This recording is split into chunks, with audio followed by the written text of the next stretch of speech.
আবু হুরায়রা রাদিয়াল্লাহু তাআলা আনহু বলেন, আল্লাহর নবী বলেন, যখন রমজান মাসের আকাশে, পশ্চিম আকাশে রমজান মাসের চাঁদ দেখা যায়, সুফিদাতিশ শায়াতিন ওয়া মারদাতুল জিন, মানুষকে ধোঁকা দেওয়া, মানুষকে পথভ্রষ্ট করার মতো যে জিন্নাত এবং শয়তানগুলো আছে, এইগুলোকে আল্লাহ পাক রব্বুল আলামিন কয়েদ করে ফেলেন, জেলখানার ভিতরে বন্ধ করে দেন। এটা কি অন্য কোনো মাসের কথা বলছে না রমজান মাসে?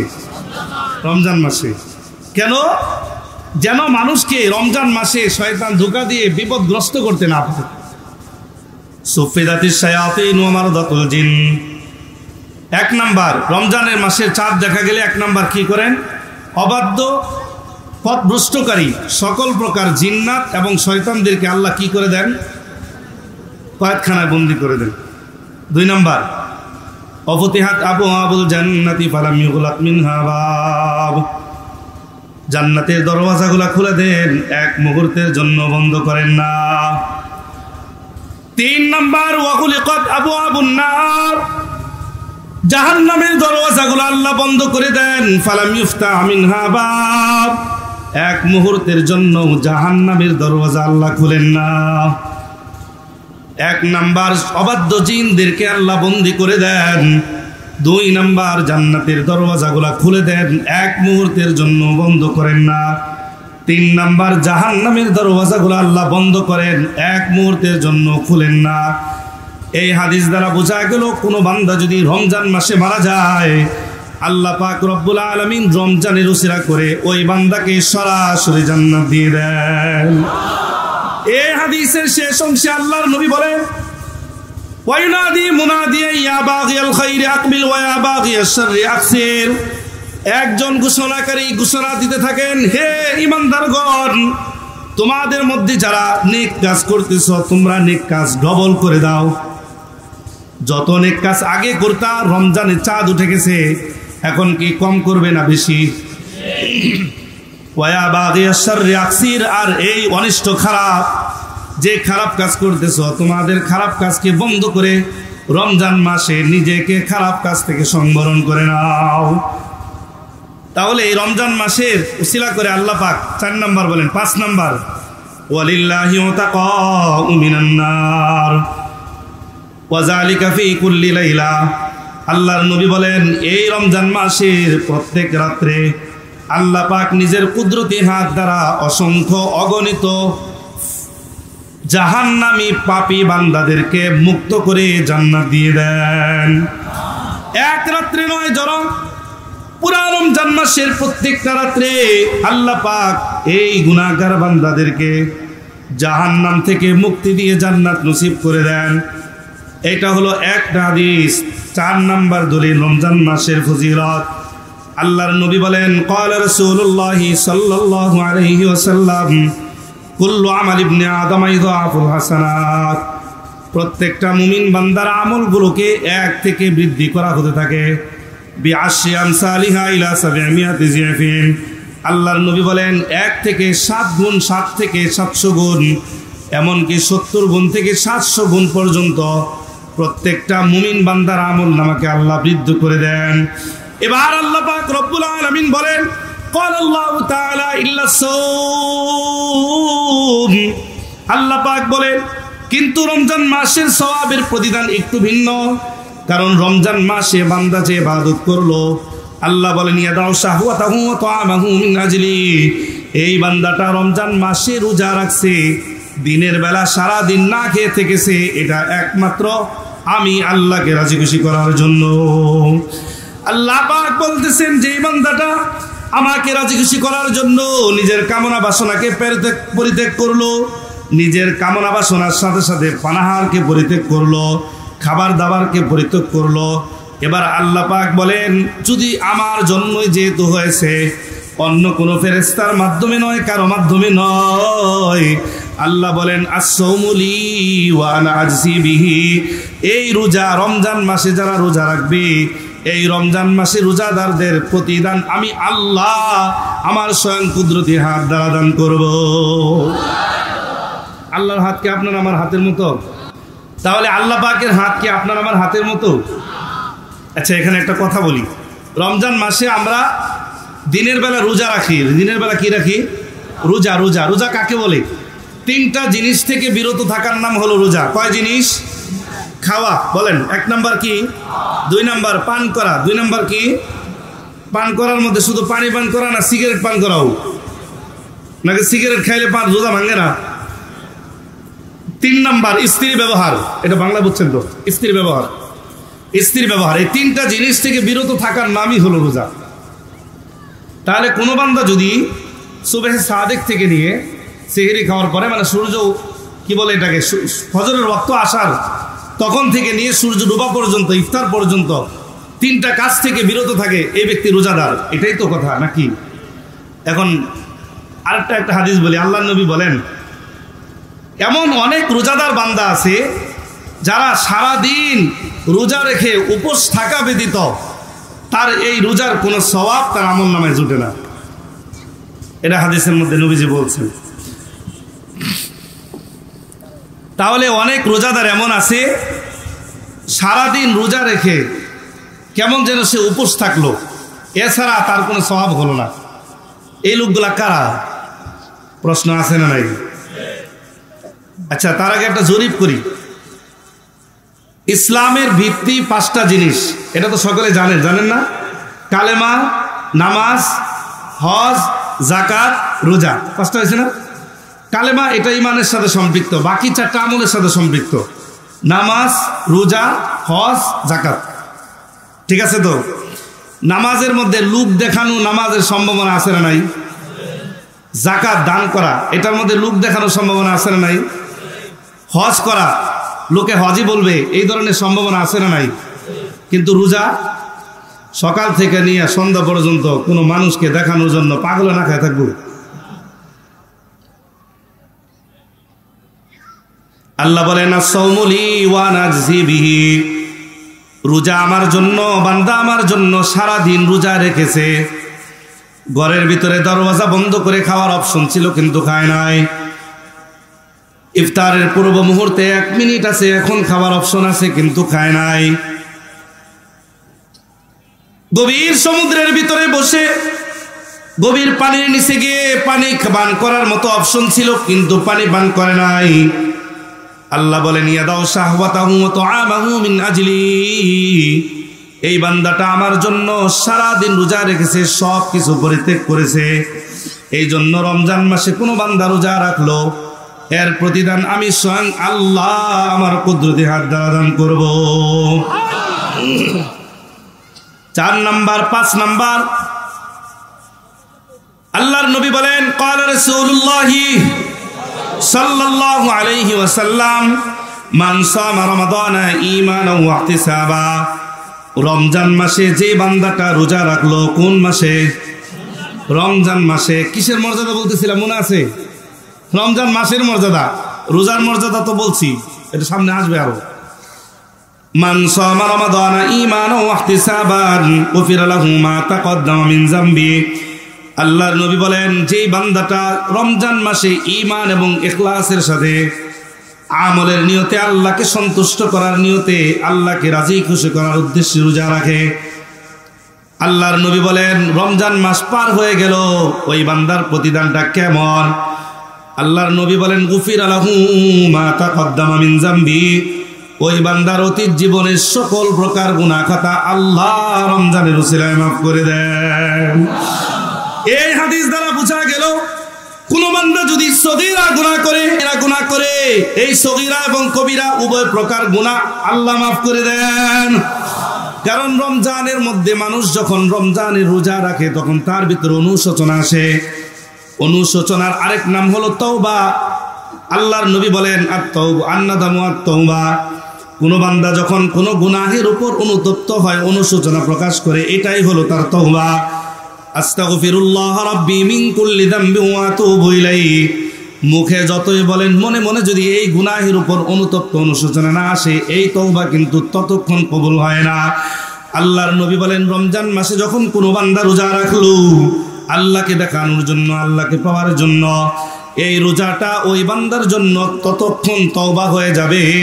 আল্লাহ রাব্বুল আলামিন বলেন, রোজা রাখলো আমার জন্য, রোজা রাখলো আমাকে খুশি করার জন্য, খাওয়ার অপশন ছিল কিন্তু খাইল না।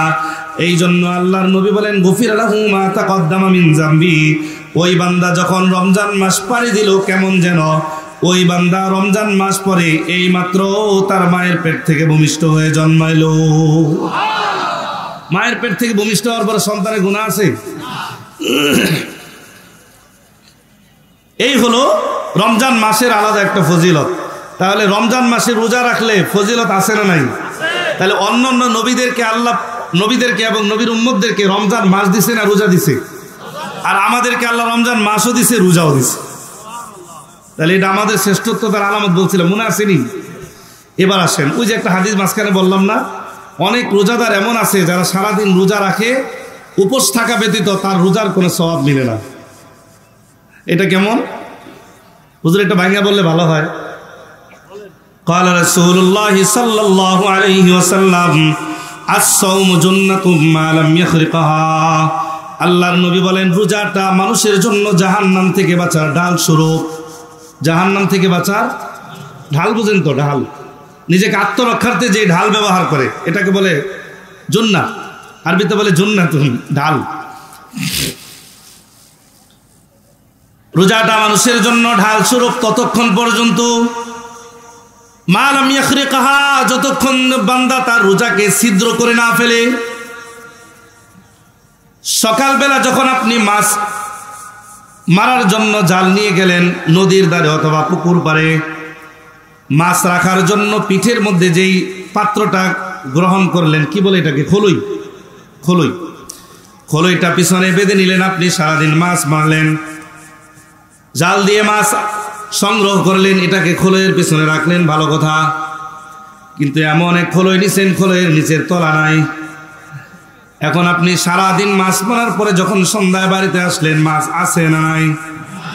আল্লাহর নবী বলেন সারাদিন মাছ মারলা, কিন্তু দিন শেষে যখন তোমার খোলইয়ের মধ্যে কোনো মাছ থাকলো না, কেন? কারণ হলো খোলইয়ের নিচের অংশ হলো ছিদ্র।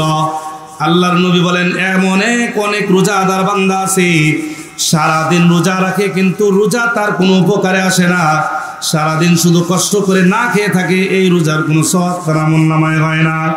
সাহাবায়ে কেরাম বললেন ইয়া রাসূলুল্লাহ, এমন বান্দা কারা যারা তাদের আমলনামায় রোজার কোনো সওয়াব পায় না, সারাদিন রোজা রাখলো কিন্তু সওয়াব তার আমলনামায় পৌঁছল না, কারা? আল্লাহর নবী তার পরের হাদিসের মধ্যে বলেন ক্বালা রাসূলুল্লাহ সাল্লাল্লাহু আলাইহি ওয়াসাল্লাম মাই ইয়াজমাল্লি বাইনা রিজলাইহি ওয়া মা বাইনা রিহলাইহি, তোমাদের মধ্যে যেই বান্দাটা দুইটা জিনিসের নিশ্চয়তা আমি নবীকে দিবে। কয়টা জিনিসের নিশ্চয়তা? দুইটা জিনিসের নিশ্চয়তা। এক নাম্বার মা বাইনা রিজলাইহি, উভয় রানের মাঝখানের জায়গা, এক তথা লজ্জাস্থান। দুই নাম্বার ওয়া মা বাইনা লিহিয়াইহি, দুই ঠোঁটের মাঝখানের জায়গা তথা জিহ্বা। আল্লাহর নবী বলেন এই দুইটা জিনিসের নিশ্চয়তা যেই বান্দা দেয়, আজমানু লাহুল জান্নাহ, ওই বান্দার জন্য আমি নবী জান্নাতে যাওয়ার নিশ্চয়তা দিয়ে দিলাম। এই হাদিসের ব্যাখ্যা আল্লাহর নবী বলেন আন উবাদা ইবনে সামিত রাদিয়াল্লাহু তাআলা আনহু قال قال رسول الله صلى الله عليه وسلم ইজমানু লি সিত্তাম মিন আনফুসিকুম আজমানু লাকুমুল জান্নাহ, তোমাদের মধ্যে যেই বান্দাটা আমাকে 6টা জিনিসের নিশ্চয়তা দিবে। কয় জিনিস? এদিকে খেয়াল করি, কয়টা জিনিস? 6টা জিনিস। আলহামদুলিল্লাহ, হুজুর আসবেন, আপনারা খেয়াল করেন, হুজুর আসলেই আমি আপনাদেরকে ছেড়ে দেব। খারাপ লাগতেছে আপনাদের? আন উবাদা ইবনে সামিত রাদিয়াল্লাহু তাআলা আনহু قال قال رسول الله নারায়ে তাকবীর, এদিকে এদিকে নারায়ে তাকবীর। হ্যাঁ, قال رسول الله صلى الله عليه وسلم ইজমানু লি সিত্তাম মিন আনফুসিকুম আজমানু লাকুমুল জান্নাহ, তোমরা আমাকে 6টা জিনিসের নিশ্চয়তা দাও, আমি তোমাকে জান্নাতের নিশ্চয়তা দিয়ে দেব।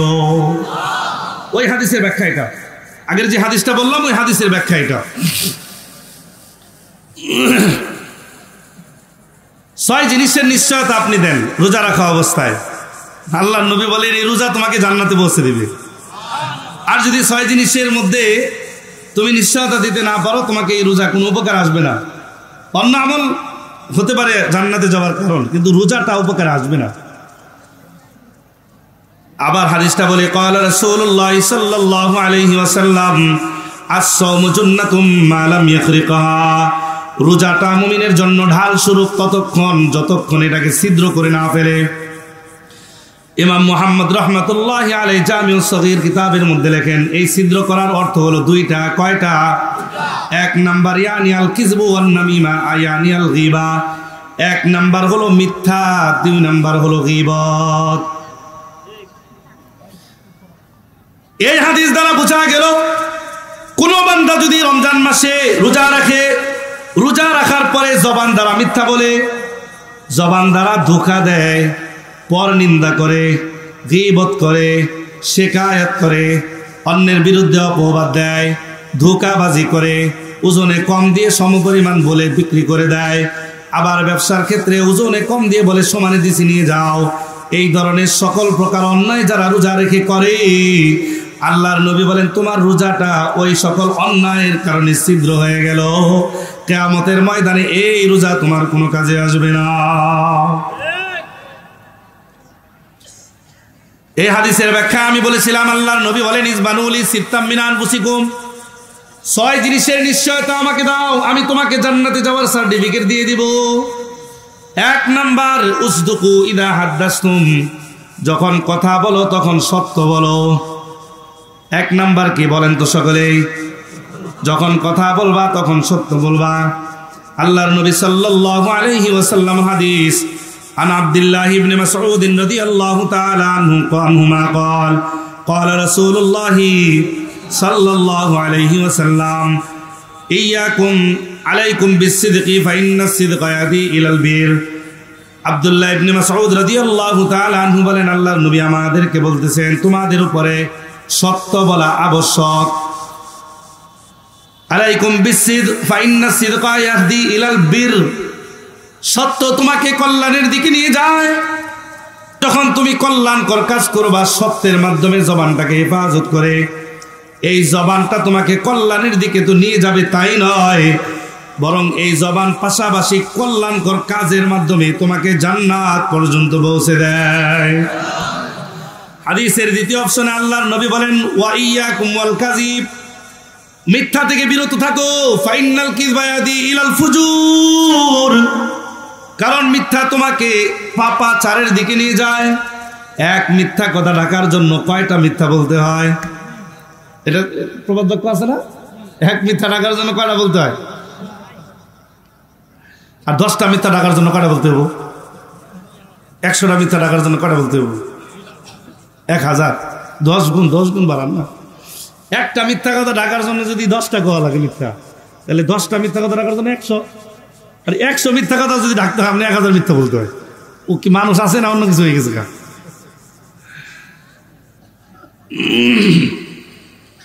হাদিসের শেষ অংশে আল্লাহর নবী বলেন ওয়া ইন্নার রাজুলা লা ইয়াসদুকু ওয়া ইয়াতাহাররাস সিদকা, যখন কোনো বান্দা সত্য বলতে থাকবে এবং সত্যের উপর অচল থাকবে, অটল থাকবে, ওয়া ইয়াতাহাররাস সিদকা, সত্যের উপর অটল থাকে, আল্লাহর নবী বলেন তার পুরস্কার কি? হাত্তা ইউক্তাবা ইনদাল্লাহি সিদ্দিকা, ওই বান্দাটা নাম আল্লাহর খাতায় সত্যবাদী হিসাবে নাম লেখা হয়। আর যদি কোনো বান্দা মিথ্যা বলতে থাকে, আল্লাহর নবী বলেন ওয়া ইন্নার রাজুলা লা ইয়াকযিবু ওয়া ইয়াতাহাররাল কিযবা, আর কোন বান্দা যখন মিথ্যা বলতে থাকে, একাধারে মিথ্যা বলতেই থাকে, এক মিথ্যা ডাকার জন্য 10টা বলে, 10টাকে ডাকার জন্য 100 বলে, 100 মিথ্যা ডাকার জন্য কতটি বলে আল্লাহই জানে। আল্লাহর নবী বলেন ওয়া ইয়াতাহাররাল কিযবা, মিথ্যা বলতে থাকে, বলতে থাকে, বলতেই থাকে। এই বান্দার আমল, এই বান্দাটার নাম কেমন হবে? আল্লাহ পাক, আল্লাহর নবী বলেন হাত্তা ইউক্তাবা ইনদাল্লাহি কাযাবা, আল্লাহর খাতায় ওই বান্দার নামটা মিথ্যাবাদী নামে লেখা হয়ে যায়। এবার আসেন আবু বকর সিদ্দিক রাদিয়াল্লাহু তাআলা, ওনার নামের শেষে সিদ্দিক উপাধি, এটা কি মানুষ দিছেন? আল্লাহ দিছে, আল্লাহর পক্ষ থেকে। আল্লাহর নবী যখন এই আগের চাঁদে, মেরাজের চাঁদের শেষ 26তম রজনীতে আল্লাহর নবী মেরাজে গেলেন, বাইতুল মুকাদ্দাস হতে 7ম আসমান পাড়ি দিয়ে আরশে আজিম পার হয়ে আসলেন। আসার পরে যখন সকালবেলা সাহাবাদেরকে বললেন আমি মেরাজ করে আসলাম, মেরাজ মানে এখান থেকে বাইতুল মুকাদ্দাস, এখান থেকে আসমান পার হয়ে আরশে আজিম, জান্নাত, জাহান্নাম সব ভ্রমণ করে আমি রাতের বেলা আসি। কুফার মুশরিকিনরা হাসতে লাগলো, মুহাম্মদ আগে ছিল হাফ পাগল, এখন হয়ে গেছে ফুল পাগল। বলেন নাউজুবিল্লাহ। মুহাম্মদ এতদিন আমাদেরকে ইসলামের কথা বলতো, নতুন নতুন কথা বলতো, নতুন ধর্মের আবির্ভাবে নতুন নতুন বিষয় শোনাইতো। এতদিন আমরা মুহাম্মদকে হাফ পাগল মনে করতাম, আজকে তো মুহাম্মদ ফুল পাগল হয়ে গেছে। এখান থেকে বাইতুল মুকাদ্দাস যাইতে আমাদের 6 মাস লাগে। তো উটের সফর ছিল, হেঁটে হেঁটে যাইত, 6 মাসের সফর লাগে। আর মুহাম্মদ কয় এক রাতেই নাকি বাইতুল মুকাদ্দাস গেছে, আবার আইসা পড়ছে। শুধু তাই নয়, বাইতুল মুকাদ্দাস থেকে নাকি 7ম আসমান পাড়ি দিয়ে আসে আজিমে গেছে, জান্নাত জাহান্নাম ভ্রমণ করে আসছে। মুহাম্মদ পাগল হয়ে গেছে। কুফার মুশরিকিনরা এবার মুহাম্মদকে মিথ্যা প্রমাণিত করার জন্য চলে গেছে আবু বকরের কাছে। আচ্ছা, আলহামদুলিল্লাহ। আমাদের প্রধান আকর্ষণ ইনশাল্লাহ কিছুক্ষণ পরে এসে যাবেন। আপনারা বলেন আলহামদুলিল্লাহ। হ্যাঁ, মুহাম্মদ এবার ফুল পাগল হয়ে গেছে। আবু বকরের সামনে গিয়ে বললেন, আবু বকর শুনছো মুহাম্মদ এই কথা বলতেছে? আবু বকর বলে, আমার নবীকে জবান দিয়ে বলছে কিনা? বলে হ্যাঁ আবু বকর, নবী মুহাম্মদ নিজের মুখে বলছে। আবু বকর বলে, যদি নবী মুখ দিয়ে বলতে থাকে, আমি আবু বকর এক বিন্দু পরিমাণ সন্দেহ ছাড়াই এক বাক্যে বলে দিতে পারি মুহাম্মদ যা বলছে সত্য বলেছে। আল্লাহর পক্ষ থেকে উপাধি নাজিল হয়ে যায়, মুহাম্মদ আপনার বন্ধু আবু বকরকে আপনি সিদ্দিক বলে দেন, কারণ সে আপনার এই বিষয়টাকে সত্য রূপান্তর করেছে। এই জন্য আল্লাহর খাতায় আবু বকরের নামটা কি নামে লেখা হয়েছে বলেন তো সবাই? আর এদিক দিয়ে আবু বকরের জামানায় আরেকজন ব্যক্তি আল্লাহর নবীর নবুয়তের পরে নতুন করে মিথ্যা নবুয়ত দাবি করেছিল, তার নাম ছিল মুসাইলামা। আল্লাহর নবীর মৃত্যুর পরে আল্লাহর নবী আগেই বলে গিয়েছিলেন, আলিয়াউমা আকমালতু লাকুম দীনাকুম ওয়া আতমামতু আলাইকুম নিয়ামতি ওয়া রাদিতু লাকুমুল ইসলাম দীনা। আজকে ইসলাম পূর্ণ হয়ে গেল, আর কোনো নতুন কোনো শরীয়ত আসবে না। আমি তোমাদের শেষ নবী, আমার পরে আর কোনো নবী আসবে না। আল্লাহ পাক বলেন, মা কানা মুহাম্মাদুন আবা আহাদিম মির রিজালিকুম ওয়ালাকিন রাসূলুল্লাহি ওয়া খাতামান নাবিয়্যিন। মুহাম্মদ তোমাদের পিতৃপুরুষের মতো কোনো পুরুষ নয়। মুহাম্মদ হলো এমন একজন ব্যক্তি যিনি হলেন সর্বশেষ নবী, এরপরে আর কোনো নবী আসবে না। শুধু তাই নয়, আল্লাহর নবী বলেন, লাউ কানা বাদি নাবিয়্যুন লাকানা উমর। আমার পরে যদি কোনো নতুন নবী হইতো, সে হইতো ওমর রাদিয়াল্লাহু তাআলা।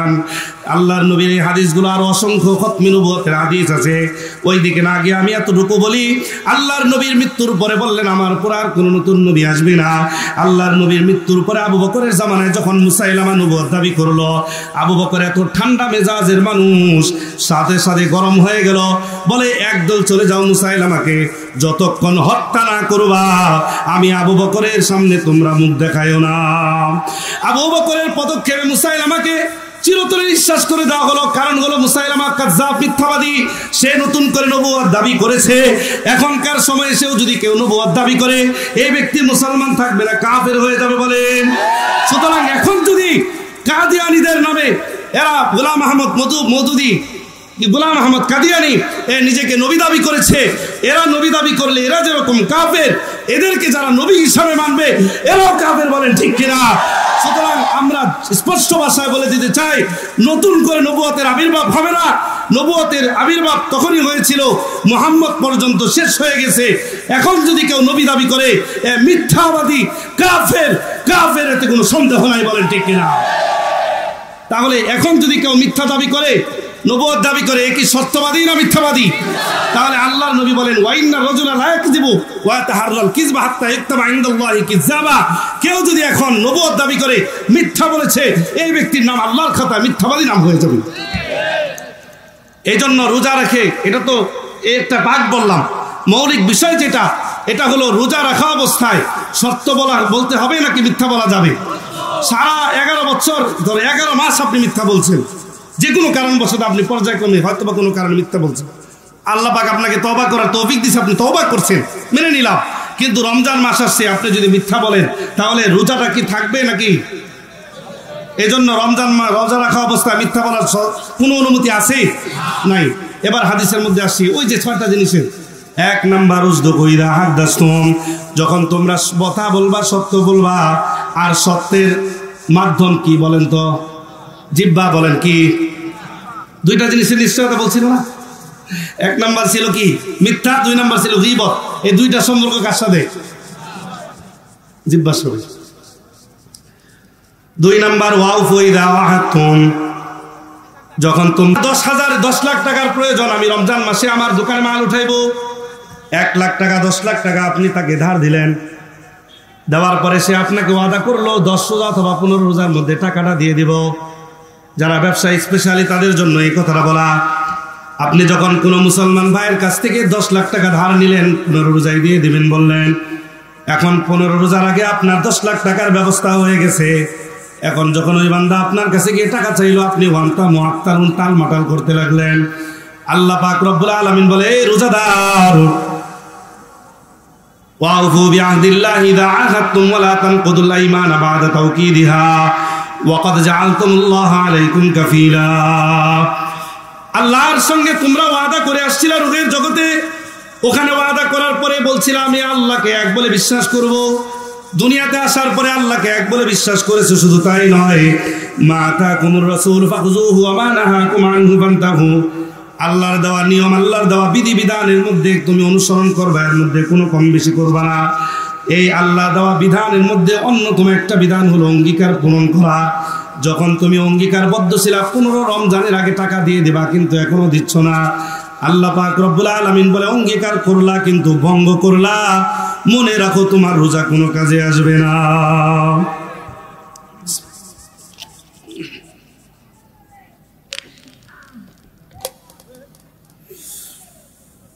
আল্লাহ পাক বলেন, ওয়াউফু বিআহদিল্লাহ ওয়াউফু বিল আহদি ইন্নাল আহদা কানা মাসউলা। তোমরা তোমাদের অঙ্গীকারগুলো, ওয়াদাগুলো পূর্ণ করে নাও। ইন্নাল আহদা কানা মাসউলা। আল্লাহর নবী বলেন, কিয়ামতের ময়দানে ওই শ্রেণীর মানুষকেও জিজ্ঞাসা করা হবে যারা কোনো ভাইয়ের সঙ্গে ওয়াদা করেছিল এই ওয়াদার ব্যাপারে। শুধু তাই নয়, আপনি যেই জবান দ্বারা ওয়াদা করেছিলেন, যেই জবান দ্বারা মিথ্যা বলেছিলেন, এই জবান কিন্তু কিয়ামতের ময়দানে আপনার আমার বিরুদ্ধে আল্লাহর কাছে সাক্ষ্য দিবে।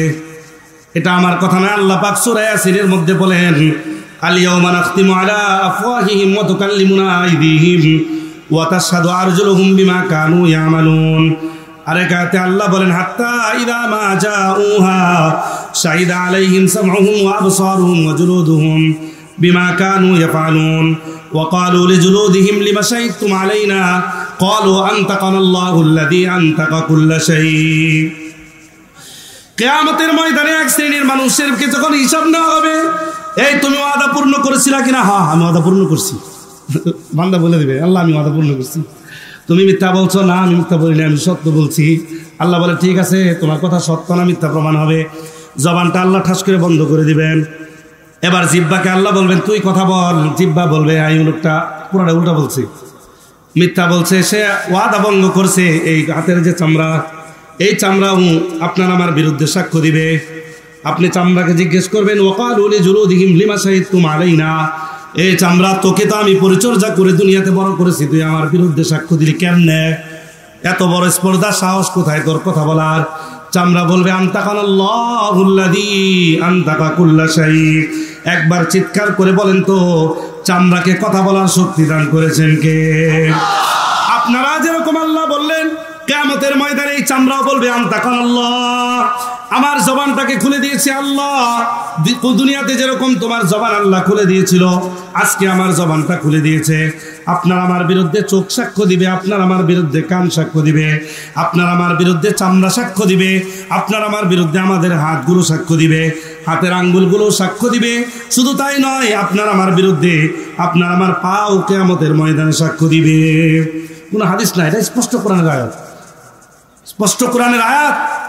এখানে আল্লাহ পাক স্পষ্ট বলে দিয়েছেন, আপনার আমার বিরুদ্ধে এরা সাক্ষ্য দিবে। তাহলে অঙ্গীকার ভঙ্গ করলে এটা কি ধরা নাকি ছাড়া? 3 নাম্বার, ওয়াহফাজু ফুরুজাকুম, প্রাসঙ্গিক ক্রমে চলে আসছে। আল্লাহর নবী বলেন, 3 নাম্বার, তোমরা তোমাদের লজ্জাস্থানকে হেফাজত করো।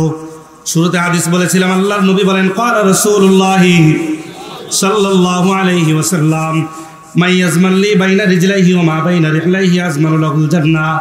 যেই বান্দাটা 2 রানের মাঝখানের লজ্জাস্থানটা এবং 2 ঠোঁটের মাঝখান জিহ্বাটাকে সংযত রাখার নিশ্চয়তা দেয়, আমি নবী তার জন্য জান্নাতের নিশ্চয়তা দিয়ে দিলাম। এই হাদিসের মধ্যে বোঝা গেল দুই রানের মাঝখান এটাকে হেফাজত করা। আল্লাহ পাক রব্বুল আলামিন বলেন কদ আফলাহাল মুমিনুন, ওই বান্দাটা হলো মুমিন, সফল মুমিন তারাই হলো কারা? আল্লাযীনা হুম লিফুরুজিহিম হাফিজুন, যারা তাদের লজ্জাস্থানটাকে হেফাজত রেখেছে। লজ্জাস্থান হেফাজত রাখার মানে কি বুঝেননি? জিনা ব্যভিচার না করা, পরকীয়া করা যাবে আরেকজনের স্ত্রীর সাথে? আল্লাহ মাফ করুক। বউ আর গার্লফ্রেন্ড এক নাকি? কয় তোমার তো বিয়ার আগে ভাল লাগতো, বিয়ার পরে তুমি কেমন জানি হয়ে গেছো, এরকম বলে কিনা? আমার বউ ভাল লাগে না। বিয়ার আগে তো বউ তো 24 ঘন্টায় একবার দেখা দিত, 1 ঘন্টা লেগে তখন সাইজে বুঝে যেত। এখন তো 24 ঘন্টা আপনার চোখের সামনে। হ্যাঁ, কি 24 ঘন্টা সাইজে থাকবো? আপনি পারবেন নি 24 ঘন্টা সাইজে থাকতে? আমার বউ ভাল লাগে না। আল্লাহ মাফ করুক। আচ্ছা, ওদিকে না যাই। হ্যাঁ, আসতেছি, কিছু করার নাই। 4 নাম্বার ওয়াগুদ্দু আবসারাকুম, 4 নাম্বার তোমাদের নজরটাকে হেফাজত করো। 4 নাম্বার কিসে হেফাজত করা?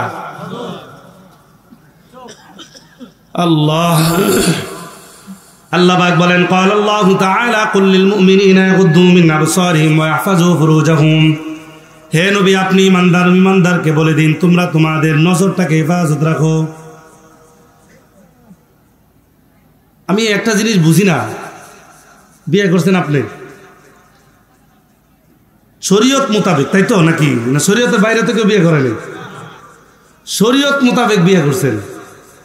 মানে বিয়ে করার বেলায় শরীয়ত আছে, আর বিয়ের পরে যে বোর্ডার আরেকজনে দেখালেন এটা কি শরীয়ত নাই? পচা একটা কথা, মন খারাপ করেন না, রাগ হেন না। আপনি পুরুষ মানুষ, আপনার বউ আরেকবার দেখান কি? আপনি কি লজ্জা করে না? 3টা কথায় আপনার অধিকার, আপনার স্ত্রীর সব কিছু দেখার মালিক আপনি। আপনার বউ আরেকজন মানুষের সামনে পেশ করে দেন, আমার বউ দেখ কত সুন্দর, দোস্ত তোর বউটা একটু দেখি কেমন দেখা যায়, দেখ বেশি করে দেখেন। আল্লাহ দেখাইব, আল্লাহ কিয়ামতের ময়দানে দেখাইব। ওয়াগুদ্দু আবসারাকুম, তোমাদের দৃষ্টিটাকে তোমরা হেফাজত করো। বিশেষ করে যারা চাকরি করতেছেন ডিপার্টমেন্টে, বিভিন্ন গার্মেন্টস অপশনে, এখানে মনে গার্মেন্টস আছে না? দেখে কাম সারছে। হ্যাঁ, কই এত ভেজাল হয়ে গেল? আল্লাহ, আপনারা তো রোজা রাখেন তাই না? আলহামদুলিল্লাহ, রোজা রেখে তো ডিউটি করেন, কষ্ট করে ডিউটি করেন না? কটার থেকে? সকাল 8টার থেকে 7টার থেকে? সকাল 7টার থেকে রাত সন্ধ্যা পর্যন্ত বা সন্ধ্যার পরও ডিউটি করেন। আচ্ছা, বিকাল 5টার মধ্যেই করেন মানলাম, মূল ডিউটিটাই ধরলাম 8টাতে 5টা, তাই তো? এই 8টাতে 5টা রোজার মেন টাইম। এই সময় আপনি রোজা রাখছেন, রোজা রেখে আপনি কষ্ট করে ডিউটি করতেছেন। সামনে ভাবি আজকে খাওয়া দাওয়া কি দিয়ে করেছেন? আজকে আপনি অনেক সেজে গুজে এসেছেন, সুন্দর লাগতেছে। রোজার মাসে লিপস্টিক দিছেন কে? এটা তো খাইলে রোজা ভাঙিয়ে যাবে। লিপস্টিকটা চোখে পড়ছে, মানে উনি লিপস্টিক দিছে, এটা যদি মুখে যায় রোজা ভাঙিয়ে যাবো, এটা ওর সমস্যা। কিন্তু বুঝে দেখলো এটা দোষ নাই। এই যে দোকান বন্ধ করতেছে, বুঝছেন? রাগ হইতেছেন নাকি? রাখবেন না, রাখবেন না, এটা আমার কথা নাই যে আমি আয়াত থেকে দিতেছি। কোরআন আয়াত হাদিসের বাইরে কিছু বলছি? হ্যাঁ, দোকান বন্ধ করতেছে। এখন এক লোক রাতের বেলা ঘুমাইতে গেছে, ঘুমাসে না, দৌড়ায় আসছে, এই দোকান বন্ধ করতেছিস? হ্যাঁ, আমার একটা কয়েল দিই, একটা কয়েল দিই। কয়েল দোকান বন্ধ করতেছি, আমি দিন যাবো না। কয়েল একটু দিই, সাঁটাটা আবার উঠেছে, আবার একটা কয়েল ভাই, 2টা নিয়ে যান। মানে একটা দিই, একটা, মানে 2টার থেকে খুলতে সময় লাগে না, খুলে একটা দিছে। দেওয়ার পরে ট্যা দেন, হ্যাঁ বেটা খালি গেছে, অনেক ট্যা নিয়েছিল। সকালে দিতেছি, গেছে, এই পরের দিন আর সকাল আয় না। 2 বছর গেছে। কয় বছর?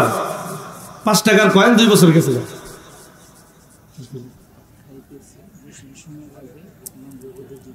ইনশাআল্লাহ আপনারা কি চলে যাবেন নাকি? হ্যাঁ, দেখে প্রধান আকর্ষণ আছে, উনি আসবেন কিছুক্ষণ পরে, একটু ধৈর্য। খাবার খাইতেছে। হ্যাঁ, ইনশাআল্লাহ। এখন 2 বছর চলে গেছে, 2 বছর পরে ওই লোকের সাথে দেখা, দোকানদারের সাথে এমনি দেখা মিলে না, ওই দিকে ঘুরে যায় বাজারে, মানে বউ নিয়ে যাইতেছে শ্বশুর বাড়ি। এখন ওই অবস্থা মানে মিল মতো পাইছে, বলতেছে কি ভাই আপনি আমার টাকা দেন, রাগ আপনি আমার টাকা দেন, বেটা তোর কি মান ইজ্জত নাই, দেওয়াস না তোর ভাবিলে বেটা শ্বশুর বাড়ি যেতেছি, ঠিক আছে ঠিক আছে, তুই বেটা দেখ কনে কোনো টাকা চাওয়া লাগে এটাও বুঝোস না। হ্যাঁ যে 2 বছর ধরে ঘুরাইতেছে, হ্যাঁ দোষ না, দোষ কি ওই ওর বউয়ের সামনে টাকা চাইল। এরকম মানুষ আছে না নাই? ভাবি আপনার লিপস্টিক এত দিচ্ছেন কে, এগুলো তো মুখের ভিতরে গেলে রোজা হালকা হয়ে যাবে, তো ওই এত লিপস্টিক দিছে আপনার সাথে বললো কেমনে আপনি রোজা দা? দেখবেন মসজিদে গেলে নামাজ পড়া সালাম, এটা নামাজ ইমাম সাহেব সালাম ফিরাইছে, আসসালামু আলাইকুম রহমতুল্লাহ, আসসালামু আলাইকুম রহমতুল্লাহ, তোর নামাজ হয় নাই। এরকম মুরব্বী আছে না, মুরব্বী না, এরকম মানুষ আছে না নাই? মুরব্বীদের দোষ দিয়ে লাভ নাই, এরকম মানুষ আছে না নাই? মানে ও সালাম ফিরাইতে শেষ, আস্তা ফারও পরে নাই, মানে ওই দিক থেকে ঘুরে তোর নামাজ হয় নাই, ওর নামাজ হয় না, ও দেখলো কেমনে, ওর নামাজের কি অবস্থা, তার নামাজের কি অবস্থা আছে না নাই? বর্তমান সময়ে ঋণ দিলে, ঋণ দেওয়ার সময় কোনো অজুহাত লাগে না, কিন্তু ঋণ আনার সময় কোন লাগে, কেন টাকাটা নিমু, কি দরকার, সব কিছু তার কাছে খুলে কোন লাগে, ভাই যে টাকাটা দে ভাই, আমি যে দোকানদারে বাকি টাকা দিন, ভাই টাকাটা দে ভাই, অমুক বাজার করুন, এটা নিয়ম নাকি নিয়ম উল্টা গেছে না? যে টাকা নিছে সে না তারা টাকা আগে দিয়ে যাইব, ওর কাছে টাকা আনতে গেলে জুতা ক্ষয় শেষ, 2-3 জোড়া শেষ, আবার অজুহাত দেখান লাগে, টেহা দে টাকা দে। রোজাদার ও হাজি সাহেব, ও রোজাদার কয় না যায়, হজে যায়, আমার টাকা দিয়ে গেল না, কই যায় রে, কই যায়, হজে যায়, আমার টাকা দিয়ে গেল না, আরেকজনের টেহা মেরে আপনি হজে দিতেছেন। ও হাজি সাহেব বাবির লিপস্টিকের দিকে নজর গেছে, ও রোজাদার, রোজার কি অবস্থা? আল্লাহর নবী বলেন ওয়াকুদ্দু আবসারাকুম, তোমার চক্ষুটাকে তোমরা হেফাজত করো। আল্লাহ পাক বলেন কুল্লিল মুমিনাতি ইয়াগদুদনা, শুধুমাত্র পুরুষের জন্য নয়। মা বোনরা খুশি হবেন, মনে হয় পুরুষের কথাই বলছে, না না, আপনাদের কথা আল্লাহ পাক রব্বুল আলামিন বলেছেন কুল্লিল মুমিনাত, হে নবী আপনি মুমিনা নারীদেরকে বলে দিন ইয়াগদুদনা মিন আবসারিহিন্না, তারা যেন তাদের নিজের চক্ষুটাকে হেফাজত করে, ওয়া ইয়াহফাজনা ফুরুজাহুন্না, তারাও যেন অপর পুরুষের কাছে নিজের লজ্জাস্থানকে বিলিয়ে না দেয়, ওয়ালা ইউবদিনা যিনাতাহুন্না, নিজের সৌন্দর্য যেন প্রকাশ না করে। 11 মাস মা বোন আপনাদের হাতে পায়ে ধরে বলি, 11 মাস আপনি চেহারাটা খোলা রেখে আপনি সাধারণ পোশাকে আপনি কাজের মধ্যে গেছেন, কিন্তু রমজান মাস এসে গেছে, আল্লাহর দোহাই দিয়ে বলি আপনি আজকে একটা বোরকা কিনে নেন। রোজার মাসে আপনি কাজ করতে যান, আপনি হাতে পায়ে মোজা পরে আপনি চেহারাটাকে ঢেকে আপনি কাজের ভিতরে যান, আপনি কাজ করেন, আপনার দিকে পরপুরুষের নজরও পড়বে না, আপনার সৌন্দর্য আপনি ঢেকে রাখলেন, আপনার রোজাও সেফ, ওই ভাইয়ের রোজাও সেফ। ওয়ালা ইউবদিনা যিনাতাহুন্না ইল্লা মা যাহারা মিনহা ওয়ালিয়াদরিবনা বিখুমুরিহিন্না আলা জুজুবিহিন্না, শুধু তাই নয়, তারা যেন নিজেকে পর্দা আবৃত করে নিজের এই উন্নাটাকে নিজের বক্ষের উপরে কৃপাদেশে দিয়ে দেয়, এমনভাবে উন্নাটাকে দিবে, এমন হিজাব পরবে যেন শরীরের কোনো অংশ দেখা না যায়।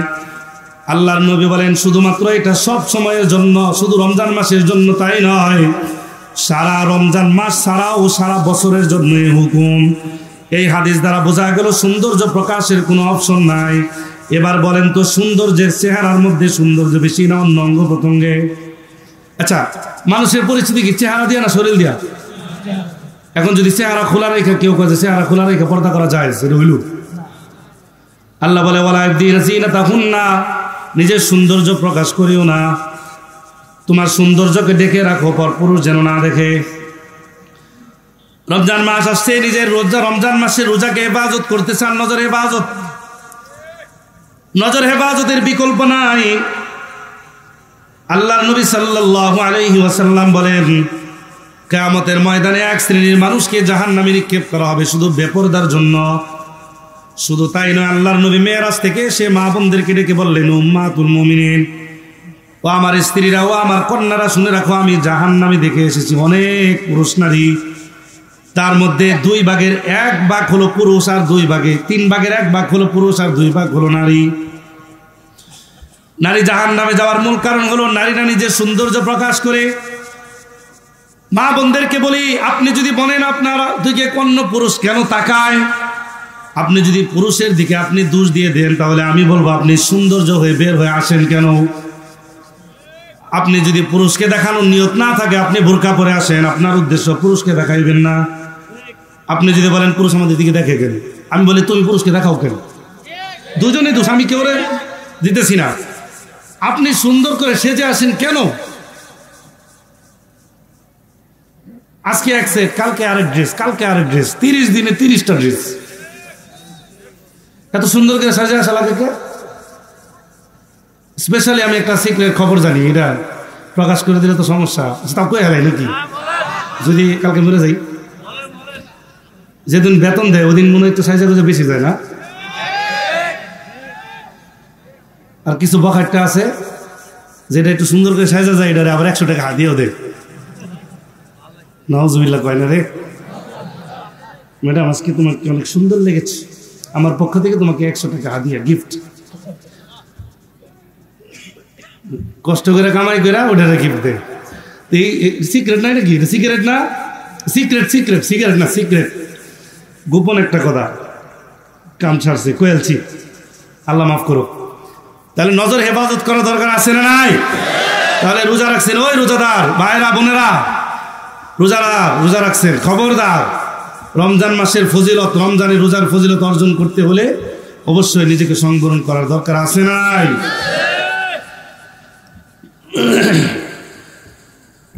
6 নম্বর ওয়াকুফু আইদিয়াকুম। ষষ্ঠ নম্বর, তোমাদের জবানটাকে অন্যকে কষ্ট দেওয়া থেকে বিরত থাকো। তোমাদের হাতটাকে অন্যকে কষ্ট দেওয়া থেকে বিরত রাখো। আল্লাহর নবী বলেন, ক্বালা রাসূলুল্লাহ সাল্লাল্লাহু আলাইহি ওয়াসাল্লাম, আল মুসলিমু মান সালিমাল মুসলিমুনা মিন লিসানিহি ওয়া ইয়াদিহি। ওই বান্দা ততক্ষণ ঈমানদার হতে পারবে না, ততক্ষণ মুমিন বান্দা হতে পারে না, যতক্ষণ পর্যন্ত তার মুখ এবং জবান দ্বারা তার হাত থেকে অন্য মুসলমান কষ্ট পায়। অর্থাৎ আপনার জবান দ্বারা, আপনার হাত দ্বারা যদি অন্য মুসলমান কষ্ট পায়, এটা হবে আপনার আমার জন্য বড় ব্যর্থতার সবচেয়ে বড় লক্ষণ। আল্লাহর নবী বলেন, রোজা রেখেছো, এমন কোনো কথা বলার দরকার নাই যে কথা বললে পাড়া প্রতিবেশী কষ্ট পাবে। রমজান মাসে শেষ সময়ে সেই ইফতারের আগে ঝগড়া লাগে না? নাই? সারাদিন রোজা রেখেছে, সারাদিন খাবার নাই, না খেয়ে থাকা অবস্থায় এবার ঝগড়ার মধ্যে বেশি লাগে। আবার তৃতীয় কিছু পক্ষ লোক আছে, রাজ বাজায় দেয়, মাঝখানে দেয়। আল্লাহর নবী বলেন, ওই চুগলখোর, ওই কিলিকবাজ, খবরদার। নামিমা করো, চুগলখড়ি করো, তোমার কিন্তু খবর আছে। আল্লাহর নবী কবরস্থানের পাশ দিয়ে যাচ্ছে, হঠাৎ করে 2টা নতুন কবর দেখে আল্লাহর নবী দাঁড়িয়ে গেলেন। সাহাবায়ে কেরামদেরকে বললেন, তোমরা একবার ইস্তেগফার, একবার সূরা ফাতিহা, 3বার সূরা ইখলাস পড়ো, কয়েকবার দুরূদ শরীফ পড়ো, কারণ এই 2টা কবরে আযাব হইতেছে। সাহাবায়ে কেরাম দুরূদ পড়ে দোয়া করার পরে আল্লাহর নবীকে বললেন, ইয়া রাসূলুল্লাহ, এই 2টা কবরে আযাব হইতেছে, কি কারণে আযাব হয় আপনি বলে দিন। আল্লাহর নবী বলেন, বড় কোনো কারণ নয়, সাধারণ কারণে এদের কবরে আযাব হইতেছে। 1 নাম্বার, এরা পেশাবের ছিটা থেকে বেঁচে থাকতো না। আল্লাহর নবী বলেন, ইস্তানজাহু আনিল বাউলি ফাইন্নাহু আম্মাত আযাবাল কবরি মিনহু। আমি জাহান্নামের মধ্যে দেখে এসেছি অনেক এমন জাহান্নামী বান্দারা জাহান্নামে পড়তেছে, শাস্তি ভোগ করতেছে শুধু এই জন্য তারা যখন পেশাব করতে যাইতো, পেশাবের ছিটা কাপড়ে বা শরীরে লেগে যাইতো, কোনো খেয়ালও থাকতো না, ওই কাপড় নিয়ে আবার নামাজে দাঁড়াইতো। আল্লাহর নবী বলেন, ইস্তানজাহু আনিল বাউল, পেশাবের ছিটা থেকে নিজেকে বিরত রাখো, ফাইন্নাহু আম্মাত আযাবাল কবরি মিনহু। কারণ কবরের আযাব অনেকগুলো কারণের মধ্যে অন্যতম একটা কারণ হলো পেশাবের ছিটা। বিশেষ করে ও ভাইরা, আপনারা যারা দাঁড়িয়ে দাঁড়িয়ে পেশাব করেন, বলেন জিন্সের প্যান্ট বসার সুযোগ নাই, জিন্সের প্যান্ট টাইট প্যান্ট পরছেন, বসলে পিছন দিয়ে কামো সারা। আচ্ছা, তাও একটু কষ্ট করে যদি একটু বসা যেত ভালো হতো, দাঁড়া দাঁড়া পেশাব করে, আছে না নাই? দাঁড়ায় পেশাব করতেছেন, আপনি যেই পেশাবখানায় পেশাব করলেন দুইটা সমস্যা। এক নাম্বার, ওই পেশাবের সিটা আপনার প্যান্টে লাগার সম্ভাবনা আছে না নাই? দুই নাম্বার, যেই পেশাবখানা আপনি দাঁড়িয়ে পেশাব করলেন ওই পেশাবের সিটা দেওয়ালে লেগে গেল। আরেকজন মুসল্লি যে নামাজি ওই পেশাবখানায় যখন পেশাব করার জন্য বসলো, সাধারণভাবে দেওয়ালের মধ্যে উভয় হাঁটু একটু হলেও লেগে যায়। আপনার পেশাবের সিটা যদি ওই দেওয়ালে লেগে থাকে, আর ওই ইমানদার নামাজি বান্দার কাপড়ে যদি ওই পেশাবের সিটা বসে পেশাব করার জন্য লেগে যায়, তাহলে এবার বলেন ওই পেশাবের সিটার জন্য যে গুনাহ হলো এটার দায়ভার কে?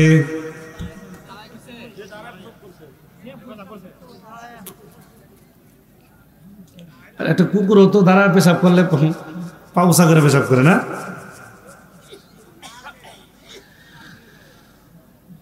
কবে বুঝ হবে আপনাদের? কবে বুঝ আসবে বলেন? ওয়াজ তো কম শুনেন নাই, খালি ইমাম সাহেবের দোষ আর হুজুর দোষ। ইমাম সাহেব শুরুর থেকে 5 ওয়াক্ত নামাজি, আপনি কয় ওয়াক্ত পড়ছেন? এখন তো এটা অহংকার না, এটা কথার কথা বললাম, মাইন করেন না। একটা মাদ্রাসার ছাত্র শুরু থেকে নামাজ পড়ে না? যখন বুঝি নাই তখন নামাজ পড়ছি, কি লিগা হুজুরা পিটায় আমার নামাজ পড়েছি। হুজুর নামাজ না পড়ে হুজুর আমার বই বইতে পড়ছি, তখন বুঝি নাই। আর যখন বুঝ আসছে তখন নামাজ পড়ছি। যারা মসজিদের ইমাম সাহেব অথবা যারা মাদ্রাসার হুজুরেরা ছাত্রদেরকে নামাজ পড়ায়, নিজেও পড়ে, আপনি মগা ওই পিচ্চির দোষ ধরেন, হুজুরের দোষ ধরেন। এই পিচ্চি এনে দাঁড়ায় না 40টা হাদিস টাস করে শোনাই দিব, আপনি কটা হাদিস করতে পারবেন? আপনি মুসলমানের বাচ্চা। পাকনা পাকি নামাজের বাইরে ভিতরে 13টা ফরজ, এই পিচ্চি দাঁড়ায় ঠাস করে দেবো, আপনি কটা করতে পারবেন? নামাজের মধ্যে 60টা মাসালা, কয়টা জানেন আপনি? খালি কি যে উঠ বস করায় নামাজ শেষ? কষ্ট থেকে বললাম, মন মাইন্ড করেন না, রাগ করেন না, কিন্তু আমি মাপ চাই, দোয়া মাপ চাই। অন্যের দোষ ধরার আগে, অন্যকে কষ্ট দেওয়ার আগে নিজে একটু চিন্তা করেন। বলছিলাম জবানটাকে হেফাজত করা। আল মুসলিমু মান সালিমাল মুসলিমুনা মিন লিসানি ওয়া ইয়াদিহি। প্রকৃত মুসলমান তখনই মুসলমান হবে, প্রকৃত মুসলমান তখনই মুসলমান হবে যখন তার মুখ থেকে এবং হাত থেকে অন্য মুসলমান নিরাপদ থাকবে। ইমাম সাহেব আপনার কি জমিন মেরে খাইছে? এই কথার কথা বলতেছি।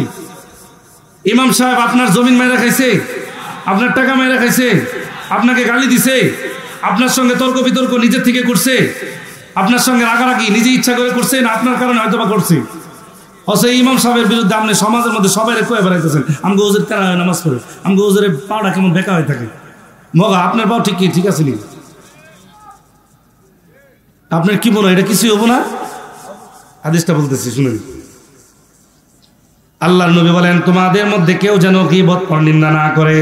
বাংলায় বলি। সাহাবায়ে কেরাম বললেন, যদি কোনো মানুষের ভিতরে কোনো দোষ থাকে এটা যদি বলে, মনে করেন আমার ভিতরে একটা দোষ আছে, এটা আমি বললাম, আমার ভিতরে একটা দোষ, এটা আপনি আরেকজনের কাছে বললেন। আল্লাহর নবী বলেন, যদি ওই ব্যক্তির সামনাসামনি ওই দোষের কথা বলে, এটা তার জন্য সুন্নাত। তাকে শুধরে দেওয়ার উদ্দেশ্যে তাকে এই দোষটা স্মরণ করায় দেওয়া, হুজুর আপনার এই জিনিসটা সবই ভালো, আলহামদুলিল্লাহ, এই জিনিসটা না করলে ভালো হয়। আপনি ইমাম সাহেব মানুষ, আপনি যদি এই বিষয় থেকে বিরত থাকেন, আমরা আপনার কাছ থেকে শিখবো। সুন্দর করে বলে দিলেন আলহামদুলিল্লাহ। কিন্তু যখন ইমাম সাহেবের ভিতরে আসলে এই দোষটা আছে, আপনি আরেক ভাইকে বললেন, আমগো হুজুর এমন। সাহাবায়ে কেরাম যখন জিজ্ঞেস করলে, এই দোষটা যখন তার বিরুদ্ধে অগোচরে অন্য কাউকে বলে, এটাকে হুকুম কি? আল্লাহর নবী বলেন, তুমি তার গীবত করলা। এবার সাহাবায়ে কেরাম বললেন, যদি দোষটা না থাকে, যদি বলে হুকুম কি? বলে তুমি তাকে অপবাদ দিলা। সাহাবায়ে কেরাম বললেন, গীবত করি বা অপবাদ করি, তাহলে এটার হুকুম কি? আল্লাহ মাফ করবে কিনা? আল্লাহর নবী বলেন, ওয়াল্লাহি তাল্লাহি, আল্লাহর কসম, যেই বান্দার গীবত করলেন, যেই বান্দার বিরুদ্ধে আপনি অপবাদ দিলেন, ওই বান্দা যতক্ষণ না আপনাকে ক্ষমা করবে, আল্লাহ আপনাকে ক্ষমা। আল্লাহর নবী বলেন, ওই বান্দার কাছে যতক্ষণ না তুমি ক্ষমা চাইবা, আল্লাহ তোমাকে ক্ষমা করবে না। তাহলে যদি রোজা রাখা অবস্থায় আরেকজনের পরনিন্দা গীবত শিকায়াত করেন, আল্লাহ মাফ করবে নাকি? ওই যে শুরুতে আবার যাই, আল্লাহর নবী বলেন, ক্বালা রাসূলুল্লাহি সাল্লাল্লাহু আলাইহি ওয়াসাল্লাম, আস-সাওমু জান্নাতুম মা লাম ইয়াখরিকা। রোজা ততক্ষণ পর্যন্ত মুমিনের ঢাল স্বরূপ হবে যতক্ষণ না মুমিন তার রোজাকে ছিদ্র করে না ফেলে। এই যে 6টা জিনিসের কথা বললাম, 6 জিনিসের মাধ্যমে আপনি যদি আপনার রোজাকে ছিদ্র করে ফেলেন, মধ্যে রোজা রাখা আর সাধনা করা দুইটা জিনিস বুঝে আসছে। এবার সর্বশেষ ফিনিশিং হুজুর এসে গেছে। রোজা রাখা অবস্থায় আপনাকে অবশ্যই হালাল রিজিকের অবস্থান করতে হবে। হারাম রুজির মাধ্যমে রোজা রাখলে রোজা হবে। এদিকে খেয়াল করেন, হুজুর আসতেছে, এদিকে খেয়াল করি সবাই। যদি কেউ হারাম খাবার খায় রোজা হবে? আল্লাহ বলেন, قال الله تعالى يا ايها الناس كلوا مما في الارض حلالا طيبا। হে ঈমানদারগণ, হে মানব সকল, তোমরা আল্লাহর দেওয়া হালাল রিজিক জমিন থেকে সংগ্রহ করে এটা ভক্ষণ করে নাও। আরেক আয়াতে আল্লাহ বলেন, ইয়া আইয়ুহাল্লাযীনা আমানু কুলু মিন তাইয়্যিবাতি মা রাযাকনাকুম।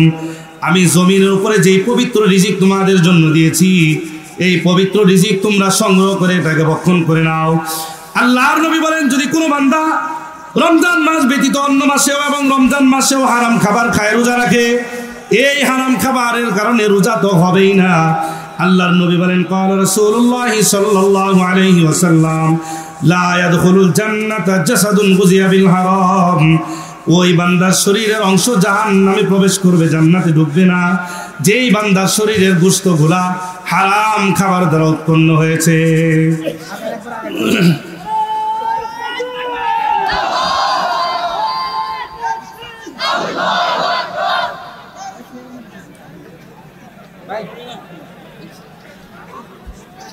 আপনারা সকলেই খুশি না বেজার? আলহামদুলিল্লাহ, আমাদের আকর্ষণ চলে এসেছে। আজকের মাহফিলের যিনি বিশেষ আকর্ষণ আমাদের সামনে উপস্থিত হয়েছেন এবং কিছুক্ষণ পরেই আলহামদুলিল্লাহ আলোচনা করবেন। তো আমি যে বিষয়ে আপনাদের সামনে সংক্ষেপে আলোচনা করেছি, গুরুত্বপূর্ণ বিষয়, রোজা। রমজান মাস আসতেছে, তাহলে রমজান মাসে শুধু রোজাই রাখবো না সাধনাও করব? সাধনা করার দরকার আছে না নাই? ছয়টা জিনিসের দ্বারা এই যে জবানটাকে হেফাজত করা দরকার আছে না নাই? চোখকে হেফাজত করা দরকার আছে না নাই? হালাল খাবারের দরকার আছে না নাই? হারাম থেকে বেঁচে থাকার দরকার আছে না নাই? খবরদার, এই সবগুলো থেকে বিরত রেখে আমাদের এই রমজান মাস যেন আমাদের জন্য বরকতের কারণ হয়, এই রমজান মাস যেন আমাদের জন্য ক্ষমার কারণ হয়। আমরা সকলে চেষ্টা করব রমজানের পূর্ণ ফয়জত যেন আমরা হাসিল করতে পারি। আল্লাহ পাক রব্বুল আলামিন আমাদেরকে রমজান মাসে রোজা রাখার মাধ্যমে রমজানের পরিপূর্ণ ফয়জ বরকত অর্জন করে আল্লাহর প্রিয় বান্দা হওয়ার তৌফিক দান করুন। সকলে বলি আমিন। ওয়া আখির দাওয়ানা আলহামদুলিল্লাহি রাব্বিল আলামিন। আসসালামু আলাইকুম ওয়া রাহমাতুল্লাহি ওয়া বারাকাতুহু।